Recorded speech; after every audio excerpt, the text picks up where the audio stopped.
sehat seperti yang diajarkan di sekolah-sekolah tinggi itu. Maka semua penyebab penyakit-penyakit yang seperti penyakit kulit macam-macam kan mudah diobati. Tapi penyakit disebabkan kebebasan seks itu tidak akan bisa diobati dan akan menjadi penyakit sampai kiamat. Apa sebab, Pak? Kalau orang itu terlahir dengan bangga dan merasa tidak bersalah, maka akan dia buat kelakuan yang tidak senonoh itu dengan bebas. Menyediakan, tersedia di mungkin farmasi, di apotek, apa segalanya. Yang jelas kalau ada yang menginginkan barang itu ada. Nah, itu kalau barangnya nggak ada, pemerintah itu melanggar ketentuan undang-undang. Mau beli atau mau apa itu ketentuan ini undang-undangnya seperti itu. Tapi kalau saya ingat ini, kalau kondom ini tahun 70-an, ya, waktu saya SMA, banyak teman-teman bisik-bisik.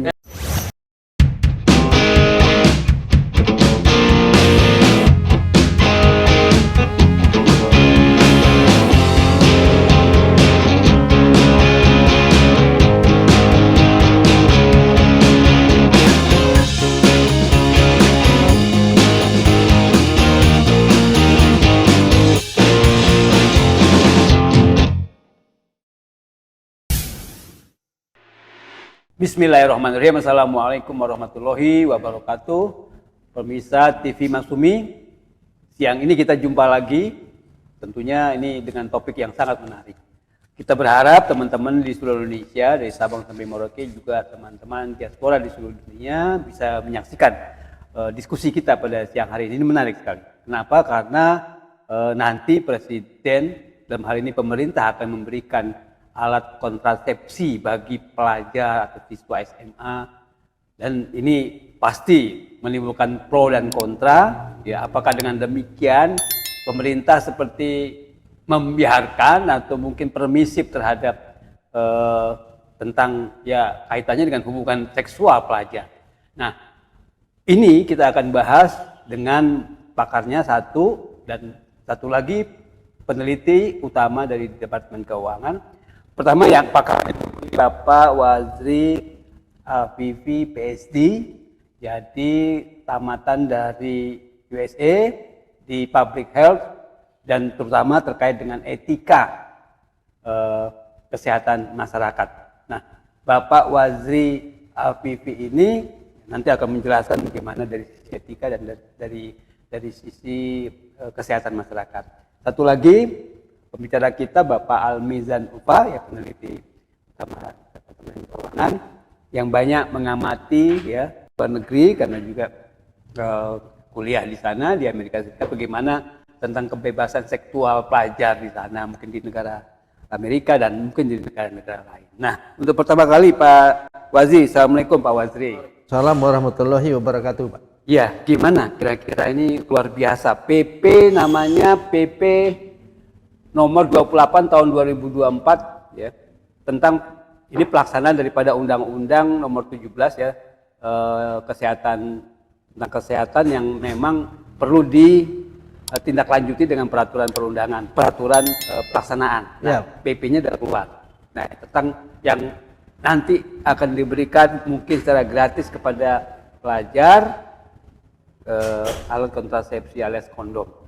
Ini gimana kira-kira, Pak?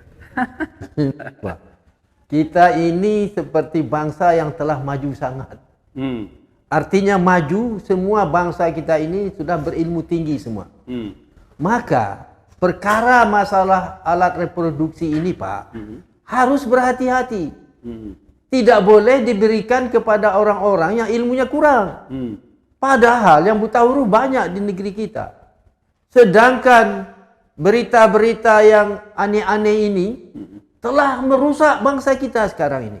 Contohnya ada di kampung-kampung, ada katanya yang melecehkan perempuan. Ini, Pak, jadi waktu dia mengeluarkan peraturan ini, dia harus kaji dulu bagaimana ilmu pengetahuan dari rakyatnya. Apakah sudah semua S1 50%? SMA sudah 80%. Nggak juga. Enggak juga. Maka dia tidak bisa Pak bermain-main dengan masalah reproduksi. Di luar agama Pak, sedangkan agama Islam sudah menetapkan peraturan yang ketat, kita coba-coba lagi membuat peraturan selain agama. Ini Pak kesalahan total.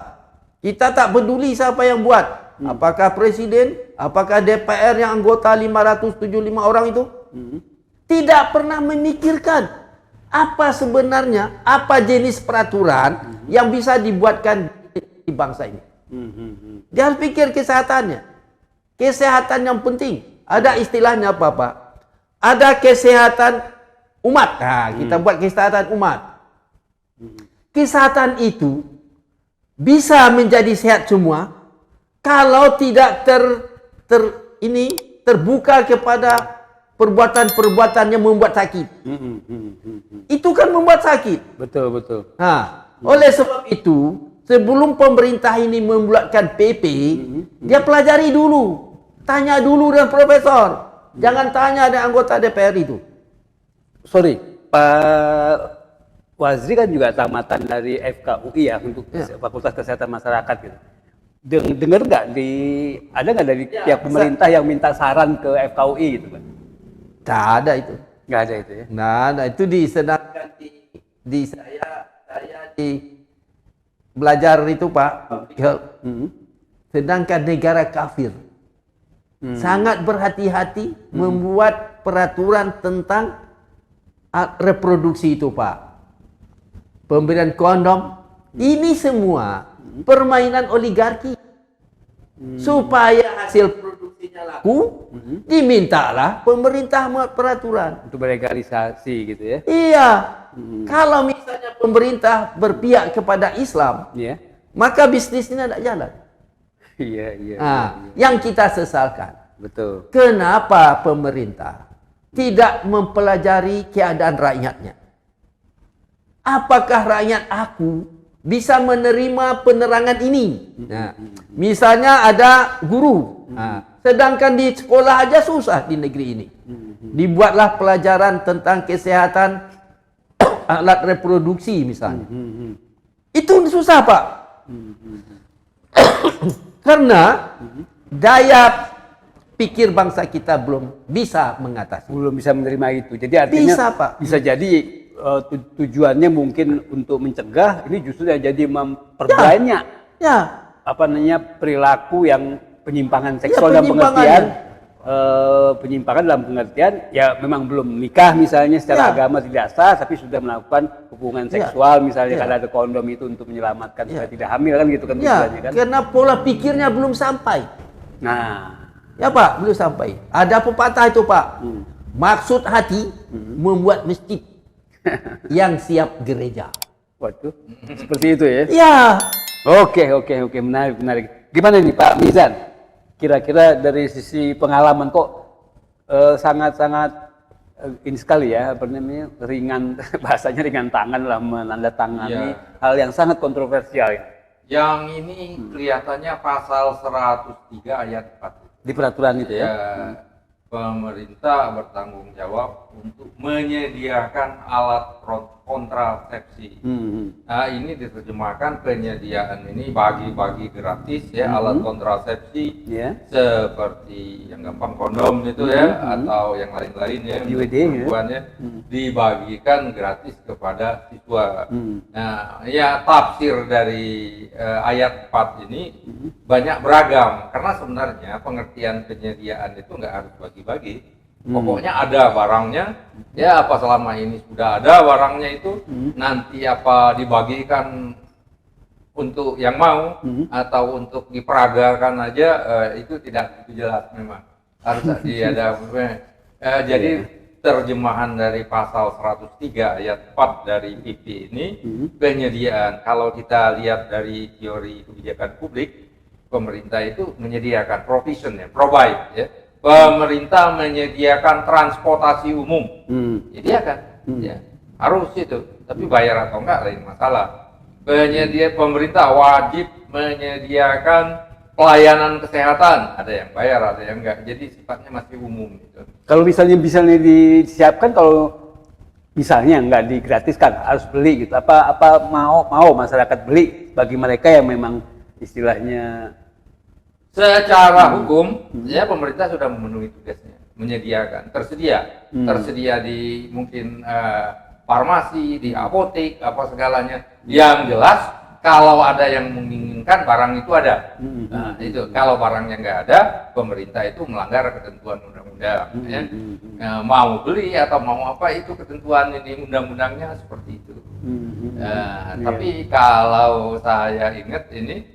Kalau kondom ini tahun 70-an, ya, waktu saya SMA, banyak teman-teman bisik-bisik mengenai kondom. apa jangan-jangan karena memperhatikan itu kali? Ya, Artinya dan kemudian ini ya kira-kira beberapa puluh tahun yang lalu ya, ketika saya masih aktif-aktifnya reproduksi itu, saya pernah ke apotek tanya, mau nanya kondom rasanya malu ya. Jadi saya tanya dengan ininya pegawai apotek tuh, Mbak, ada jual karet KB enggak? Dia merenung sebentar ya. Karet KB. Kemudian mukanya merah, mau beli kondom Pak ya? Dia bilang. Kira-kira gitu. Ya karena kan kondom kan dari karet itu. Ya saya terjemahkan. Enggak, kalau cara sosiologis atau mungkin apa gitu ya. Kalau tadi bahasanya Pak Mizan waktu SMA dulu ada yang ngumpet-ngumpet seperti itu, apa itu tahun 70-an ya? Ya, ngumpet-ngumpet itu. Ngumpet, apalagi tahun-tahun sekarang ya. Ya. Mungkin pemerintah maksudnya itu daripada ngumpet-ngumpet dikasih gratisnya gitu. Nggak tahu juga ya. Nggak tahu juga aku. Tapi yang terang ya kontrasepsi ini ada tujuan sosial ya. Ya. Karena kalau hamil di luar nikah terutama untuk siswa itu dampaknya bagi mereka terutama orang perempuannya itu sangat buruk ya. Walaupun nggak banyak ya kenyataannya yang hamil di luar nikah pelajar atau mahasiswa itu nggak banyak. Tapi yang paling banyak itu menderita bebannya itu kawan-kawan perempuan. Iya. Iya. Kalau dari kita gimana sih Pak Wazi pengalaman seperti ini? Hah? Amerika itu karena ilmu pengetahuan orang sudah Cukup lah. dan satu lagi agama tidak boleh ikut campur urusan negara. Itu Pak. Jadi bedanya dengan kita orang timur. Di timur ini dan etika orang diperlukan. Walaupun sudah dibuat peraturan etika begitu, ada negara yang tidak mengerti etika Pak. Apalagi kita bebaskan perkara masalah-masalah reproduksi. Ini adalah masalah yang sensitif, yang sensitifnya tidak bisa lagi ditolak ansur namanya. Ini perkara sensitif yang tidak bisa berunding. Artinya tetap 100% ketat. Maka oleh sebab itu, pemerintah tarik balik PP 28 itu. Serahkan kepada agama mengaturnya. Ini aja Pak, kalau mau sehat masyarakat. Kecuali masyarakat ini mau dibebaskan seperti Amerika. Di mana di Amerika itu terlalu banyak orang yang tidak punya bapak. Itu Pak, apakah kita tiru itu? Apalagi negara Pancasila yang ketuhanan yang Maha Kita Esa. selalu mengatakan 2045 generasi emas. Mata yang emas. Masa generasi tidak bapak pakai emas? Itu Pak, jadi kesehatan masyarakatnya lebih baik pemerintah ini berpikir dulu. Tarik balik PP 28 itu. Sudahlah, mengenai perkara reproduksi kah, jangan buat alasan sehat-sehat. Itu tambah penyakit. Walaupun kayak kondom gitu penyakit. Penyakit juga. Yaitu penyakit itu penyakit jiwa. Bapak, semua orang Indonesia ini nanti semua sakit jiwa. Apa sebab? Bapaknya tidak ada. Mana bapak kamu? Tidak ada. Kenapa tidak ada? Negara bolehkan. Ini Pak, agama tak sia-sia. Oleh sebab itu, pemerintah tarik balik. Jangan mau dirayu oligarki. Mentang-mentang menjual alat reproduksinya, dia setuju saja tanda tangan. Sebenarnya Pak, orang sistem-sistem begini nih, yang ada undang-undang macam-macam lah, itu tujuan Yahudi. Apa sebab? Semua peradaban di dunia ini habis. Contohnya Pak, di Amerika itu, sekolah Yahudi, semua sopan Pak. Rok panjang, lengan panjang. Kalau dia, tapi dia menciptakan undang-undang bebas. Nah coba Pak, tertipunya manusia. Apakah Indonesia akan tiru itu? Oleh sebab itu, perkara reproduksi ini sensitif yang tidak ada maafnya. Sensitif ada juga Pak, tapi ada maafnya. Ada maafnya. Tapi yang perkara ini Pak, jangan coba-coba masuk. Kalau misalnya pemerintah membiarkan, maka terciptalah generasi mayoritas tidak ada bapak. Maka presiden akan dipilih yang mayoritas. Yang presidennya nanti tidak ada bapak. Mau begitu? Oleh sebab itu ginilah, serahkan saja kepada agama. Agama ya. Nah itu gimana Pak, kalau Pak Mizan, kalau misalnya pengalaman di Amerika gitu, pengalaman di Amerika tadi disebut oleh Pak Wazri itu gimana kira-kira? Iya sama itu. Kalau di sana ini istilahnya ada sekuler ya. Jadi agama itu nggak boleh masuk ke negara. Termasuk ke sekolah-sekolah nggak boleh. Sekolah negeri ya. Tapi kalau sekolah Katolik atau sekolah Yahudi ya boleh. Sekolah negeri yang dibiayai pajak rakyat itu atribut ya, jangankan agama, atribut agama ya, atributnya boleh, ya? Seperti gambar apa itu dilarang ya. Tapi pelajaran agamanya boleh ya, ada boleh kita mau ngambil pelajaran agama Islam, Hindu apa itu boleh kan bebas kita ngambilnya di sana.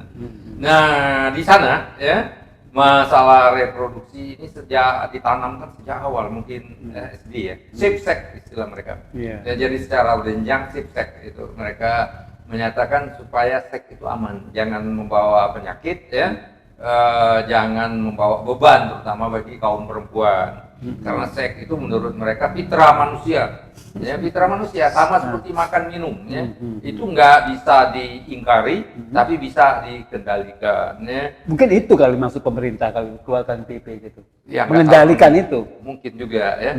Tapi yang jelas kalau di US ya Amerika dan di banyak negara maju yaitu kondom itu lebih sehat dari rokok. Lebih baik kamu banyak pakai kondom daripada banyak merokok.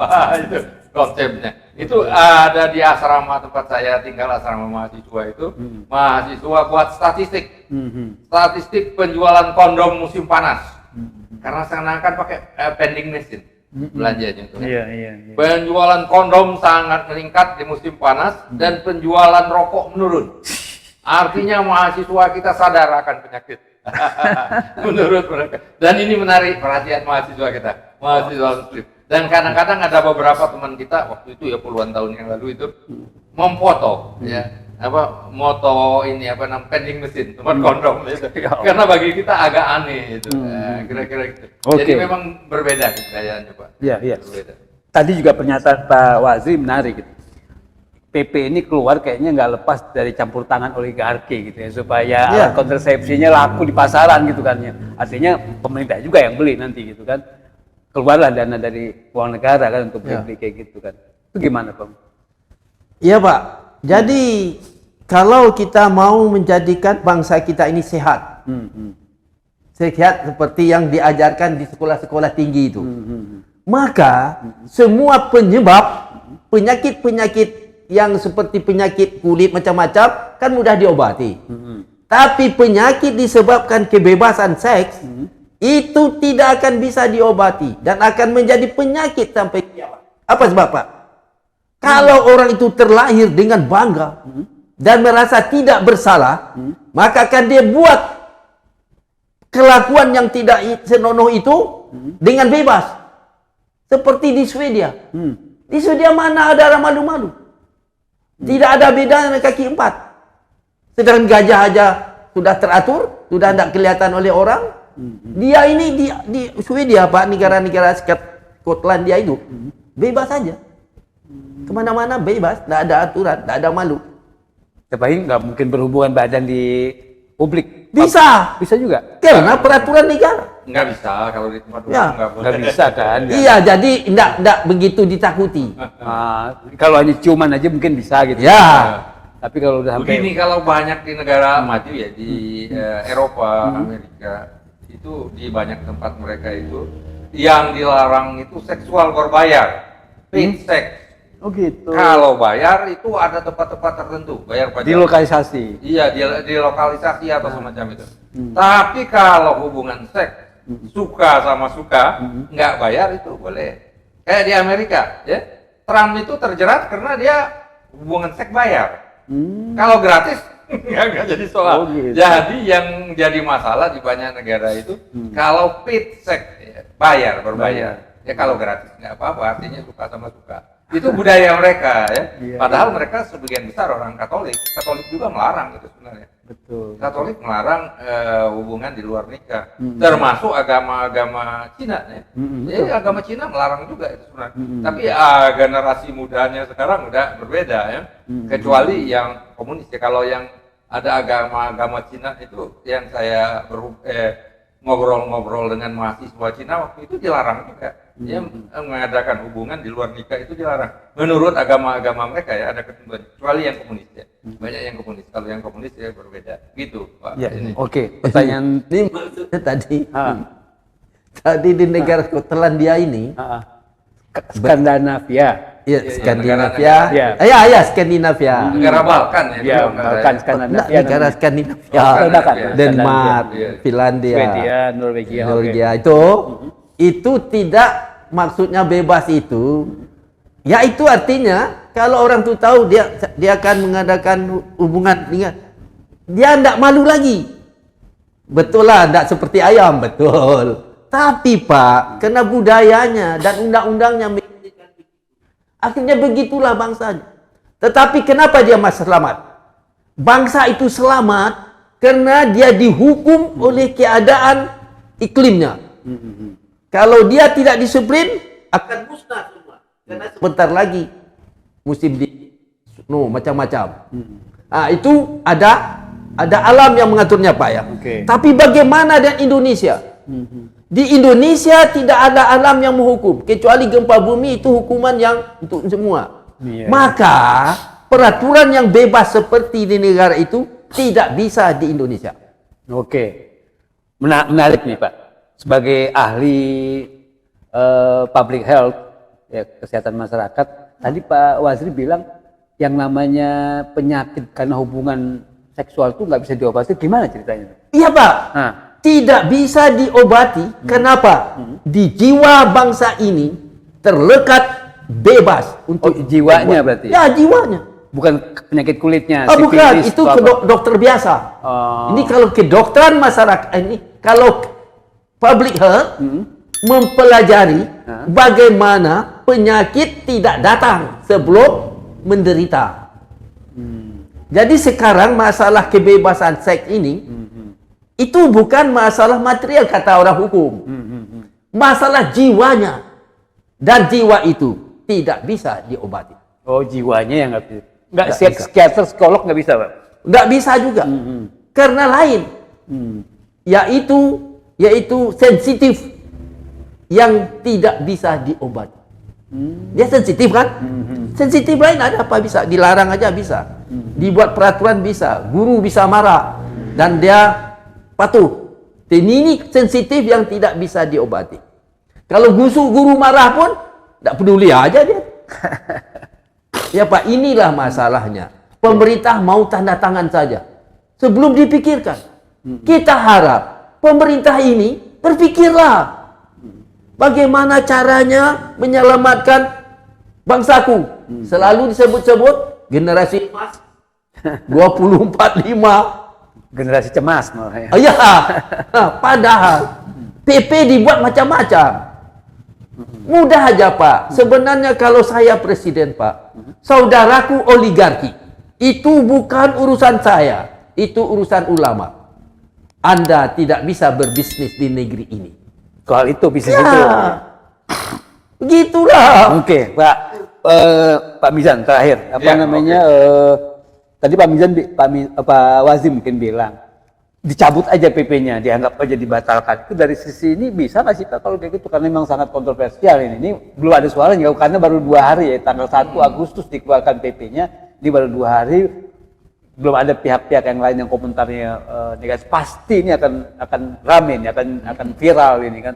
Kok seenaknya nanti pemerintah akan bagi-bagi alat kontrasepsi gitu untuk mencegah adanya hubungan di luar nikah, justru dibantu dengan kondom misalnya kayak gitu. Gimana, bisa nggak Pak gitu? Ya bisa, kalau peraturan pemerintah undang-undang saja bisa dicabut. Kalau penolakan demikian besar dari masyarakat ya agar PP itu dicabut, atau mungkin pasal 104 ayat 4 itu ya, diperbaiki, itu yang direvisi boleh aja. Ya, jangankan PP, para undang-undang saja kalau mendapat desakan yang demikian dari keras dari masyarakat ya bisa dibatalkan atau ada revisi. Kalau misalnya tadi alasannya tadi itu Pak, nggak bisa dicabut karena kondisi sesungguhnya di masyarakat seperti yang tahun 70-an Pak Mizan waktu SMA itu melihat seperti itu, ngumpet-ngumpet ada aja hubungan seperti itu, hubungan intim di luar nikah anak-anak pelajar SMA, apalagi zaman sekarang gitu Pak. Mungkin karena itu kali, jadi pemerintah menyiapkan aja alat kontrasepsi daripada apa gitu, itu gimana, masuk akal nggak? Jadi kira-kira karena hubungan di luar nikah itu sudah demikian terbiasanya, ya di mana-mana sudah ya sudah kenyataannya mungkin nggak bisa dikendalikan lagi. Jadi pemerintah ya apa boleh buat ya, kelihatannya ya alur pikirnya lebih baik ya silakan aja, kalau nggak mau tobat juga, nggak mau dikasih ini juga nasihat aja, tapi yang bisa dikurangi hanya penderitaannya aja, penderitaan terutama untuk kaum perempuan. Jangan sampai nggak punya bapak tadi. Ya terutama untuk kaum perempuannya, alur pikirnya ya udah pakai kontrasepsi. Kalau mau tobat ini dosanya hukum rajam apa segalanya. Mungkin alur pikirnya gitu. Saya kira kalau urusan agama maksud saya udahlah itu urusan agamanya seperti saran Pak Wasri tadi. Ulama saja yang memang mencegahnya gimana itu. Iya itu. Nah, ini memang peraturan itu kan ada 2 sisi. Ada aspek legal ya, legal formilnya itu legal formil seperti itu. Ada unsur-unsur yang melibatkan masyarakat banyak, terutama tokoh-tokoh agama, majelis ulama, yang memberikan penjelasan, yang membackup peraturan itu. Jadi harus kerjasama di seluruh stakeholder, pemangku kepentingan di masyarakat. Memang nggak ada kerjasama nih? Saya kira pasti pemerintah ngundang ulama juga lah ya kaum. Nggak yakin saya. Karena kalau menurut aturannya ya, setiap kebijakan pemerintah itu harus melibatkan masyarakat. Iya, harus. Meaningful participation. Tapi nyatanya enggak ya. Partisipasi bermakna itu ya. Iya, seperti undang-undang revisi undang-undang TNI. Lah, staf kepresidenan aja nggak dapat draftnya, apalagi naskah akademisnya. Ya. Kemudian ada beberapa orang staf kepresidenan, apalagi masyarakat umum. Jadi kalau menurut saya peraturan pemerintah ini juga ya, termasuk yang lain-lain itu mengingkari ketentuan konstitusi dan undang-undang untuk melibatkan seluruh masyarakat yang terkait yang kena dampaknya. Oke.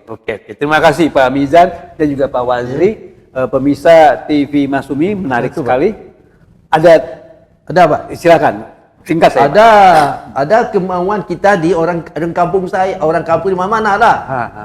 Gini Pak, perkara sensitif ini yang telah dari zaman Nabi Adam dilarang, sekarang dibuka pintunya. Maka timbullah pepatah. Jangan coba-coba memberi secangkir air kepada orang yang kehausan. Jangan.